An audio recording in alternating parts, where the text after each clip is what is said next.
Welcome to Defense Talks and our executive video spotlight series. We're here with Juliana Vida, Group Vice President, Chief Strategy Advisor for Splunk. Juliana, thank you so much for joining us. It's my pleasure. Thanks for having me. So the first question I'd like to ask you is, as the Joint Force pushes towards JADC2, what will be the key to successfully delivering a seamless transfer of data among the services for quicker and better decision-making in a future fight?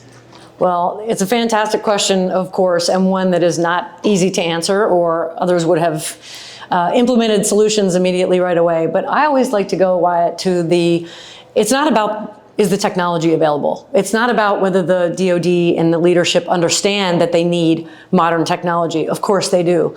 But what often gets in the way, and what the department will continue to have to do, is remove some of the cultural barriers inside the DoD, including the acquisition community and all the rules and regulations around how the department can buy the things that it knows it needs.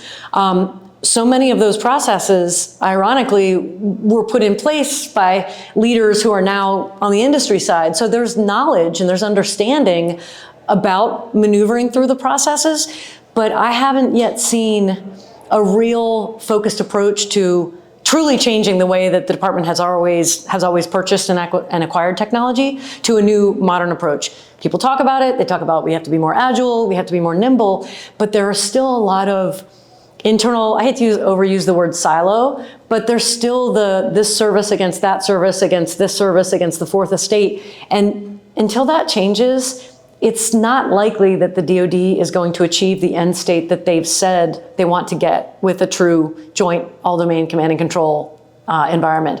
So I think that's the opportunity. It's something that technology can enable, but it's certainly something that the leadership they have to remove those barriers, because they add inefficiency and time lapses and delays, and that's why we're still talking about JADC2, when we should really be in the middle of implementation at this point.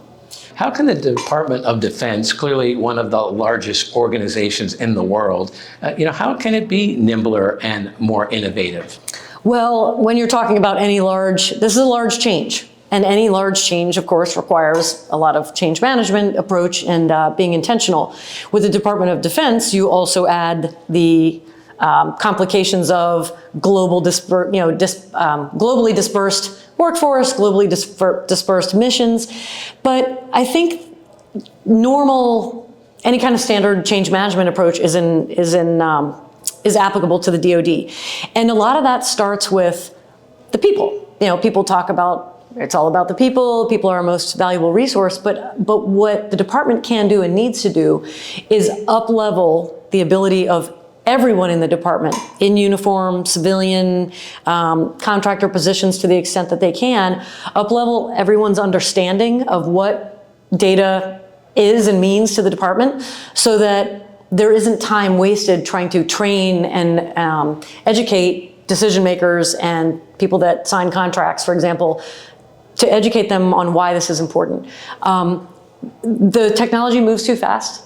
Our adversaries are moving way too fast without the barriers that we have in place. I mean, some of them are legal and ethical barriers and they're appropriate, but our adversaries aren't doing that and they're not waiting. And for the department to accelerate towards the end state that they want, they've got to get smarter about educating the workforce faster and at a lower level of entry when people enter the department, not when they become O5s and O6s and are managing programs. It's too late. It's not too late, but technology has advanced too much. So let's look lower. Let's look at boot camp. Let's look at the colleges where tomorrow's federal civilian workforce is going to come from, and truly start to educate everyone about the role of data in the department's missions, because it's not going away and it's not going to get less complex. So I think that's the value proposition right there.